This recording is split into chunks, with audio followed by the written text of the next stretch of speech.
أعوذ بالله من الشيطان الرجيم بسم الله الرحمن الرحيم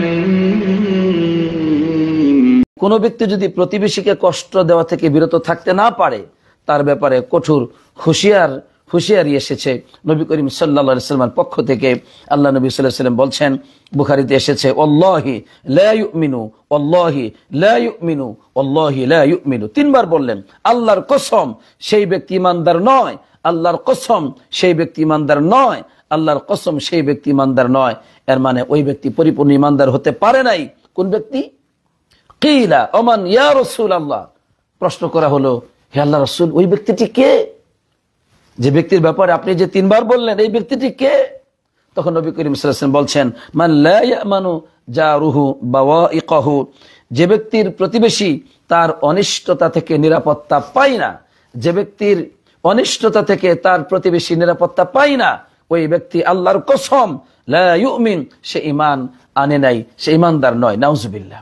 এইভাবে কঠোরভাবে রাসূলুল্লাহ সাল্লাল্লাহু আলাইহি ওয়াসাল্লাম উপস্থাপন করেছেন প্রতিবেশীর ব্যাপারটি। আল্লাহু আকবার।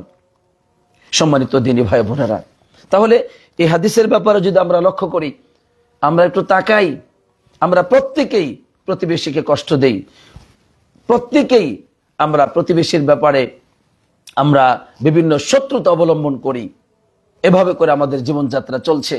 প্রতিবেশীর সাথে অধিকাংশ মুসলিম পরিবার আজকে প্রত্যেকটি সমাজে আমরা দেখতে পাবো প্রতিবেশীর সাথে আমাদের সম্পর্ক নাই, দূর দূরান্তে মানুষের সাথে আমাদের গভীর সম্পর্ক, কিন্তু প্রতিবেশীর সাথে আমাদের এই ঘর আর ওই ঘর কোনো সম্পর্ক নাই।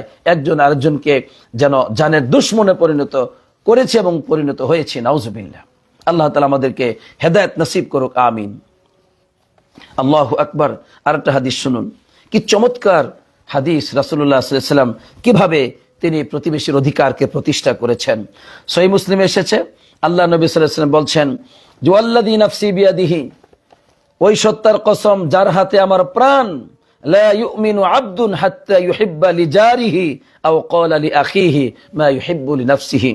আল্লাহর কসম যার হাতে আমার প্রাণ, ওই ব্যক্তি পরিপূর্ণ ইমানদার হতে পারবে না যতক্ষণ পর্যন্ত সে নিজের জন্য যা পছন্দ করে প্রতিবেশীর জন্য সে যদি তা পছন্দ না করে, তাহলে ততক্ষণ পর্যন্ত সে পরিপূর্ণ ইমানদার হতে পারবে না। সুতরাং প্রতিবেশী আমাকে সম্মান করুক আমি যেমন চাই, ঠিক আমার উচিত আমি প্রতিবেশীকে সম্মান দিব। কারণ আমি আমার জন্য যেটা পছন্দ করি নিজের জন্য, সেটা আমার প্রতিবেশীর জন্য পছন্দ করতে হবে। যদি পছন্দ আমি করতে না পারি, তাহলে আমি ইমানদার, পরিপূর্ণ ইমানদার হতে পারবো না, আমি ইমানের পূর্ণতায় পৌঁছতে পারবো না। সুতরাং প্রতিবেশী আমাকে কষ্ট দিলে আমি সবুর করব, কারণ আমি চাই প্রতিবেশী যদি আমার ব্যাপারে সবুর করত, আমি চাই প্রতিবেশী আমাকে সম্মান করুক, তাহলে আমার উচিত আমি প্রতিবেশীকে সম্মান করব। আমি চাই প্রতিবেশী আমাকে হাদিয়া দিবে, তাহলে আমার উচিত আমি প্রতিবেশীকে হাদিয়া দিব। সুতরাং নিজের জন্য আমি যা পছন্দ করব, এটাই আমার প্রতিবেশীর জন্য পছন্দ করতে হবে, তাহলে আমি ইমানদারের অন্তর্ভুক্ত হতে পারবো, ইমানের পূর্ণতায় পৌঁছতে পারবো। অন্যথায় শুধু সালাত আদায় করে, শুধু যাকাত দিয়ে, অন্য ইবাদত করে পরিপূর্ণ ইমানের স্তরে পৌঁছতে পারবো না। আল্লাহ সুবহানাহু ওয়া তাআলা আমাদেরকে ভালোভাবে বুঝবার তৌফিক দান করুক, আমিন। সম্মানিত দিনী ভাই বোনেরা, এখন একটি হাদিস উল্লেখ করব, যেটা একটা, দুইটা, তিনটা, আমি আরো তিনটা হাদিস উল্লেখ করব প্রথম খুতবার। দেখেন তিনটি হাদিসই কত গুরুত্ব বহন করে প্রতিবেশীর সম্মান এবং মর্যাদার ক্ষেত্রে, প্রতিবেশীর অধিকার প্রতিষ্ঠার ক্ষেত্রে, তার হক আদায়ের ক্ষেত্রে। এখন যে হাদিসটা উল্লেখ করব সেটা হলো এই, একজন ব্যক্তি প্রতিবেশীর প্রতি যদি ইহসান করে, এটা তার জন্য হচ্ছে জান্নাতে প্রবেশের কারণ। অপরদিকে প্রতিবেশীকে সে যদি কষ্ট দেয়, তাহলে এটা হচ্ছে তার জাহান্নামে প্রবেশের কারণ। নাউজুবিল্লাহ। এই বিষয়টি একটি মহিলার সম্পর্কে আল্লাহ নবী সাল্লাল্লাহু আলাইহি ওয়াসাল্লামের কাছে উল্লেখ করা হলো, তখন তিনি জবাব দিয়েছেন। দেখুন হাদিসটি কত গুরুত্বপূর্ণ। আবু হুরায়রা রাদিয়াল্লাহু তাআলা আনহু বলছেন, হাদিসটি ইবনে হিব্বান বর্ণনা করছেন। আবু হুরায়রা রাদিয়াল্লাহু তাআলা আনহু বলছেন, নবী করিম সাল্লাল্লাহু আলাইহি ওয়াসাল্লামকে এক ব্যক্তি বলল, ইয়া রাসূলুল্লাহ, ইন্না ফুলানাতা ইযকারু মিন কাসরাতি সালাতিহা, অমুক একজন মহিলা, তার সম্পর্কে আলোচনা করা হয়, বলা হয় যে সে খুব সালাত আদায় করে, খুব সিয়াম পালন করে, ও সাদাকাতিহা, খুব সদকা আদায় করে। কিন্তু গায়র আন্নাহা তুযি জিরানাহা বিলিসানিহা, কিন্তু মহিলাটির একটা স্বভাব হলো সে প্রতিবেশীকে তার জিহ্বা দ্বারা কষ্ট দেয়, তার কথাবার্তায় প্রতিবেশী কষ্ট পায়।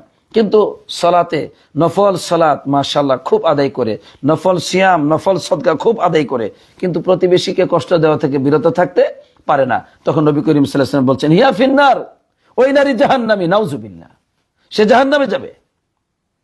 আল্লাহু আকবার, কত কঠিন কথা। এরপরে আরো বলা হলো, ইয়া রাসূলুল্লাহ ফাইন্না ফুলানাতা ইযকারু মিন কিল্লাতি সিয়ামিহা ওয়া সাদাকাতিহা ওয়া সালাতিহা। আরেকটা মহিলা আছে, ওই মহিলা সিয়াম নফল সিয়াম তার তেমন একটা নাই, সদকাও নাই, সালাতও নাই, তবে একটু একটু ওই কিছু পনিরের টুকরা আসে দান খয়রাত করে, অল্প সামান্য, কিন্তু ওইরকম কিছু না।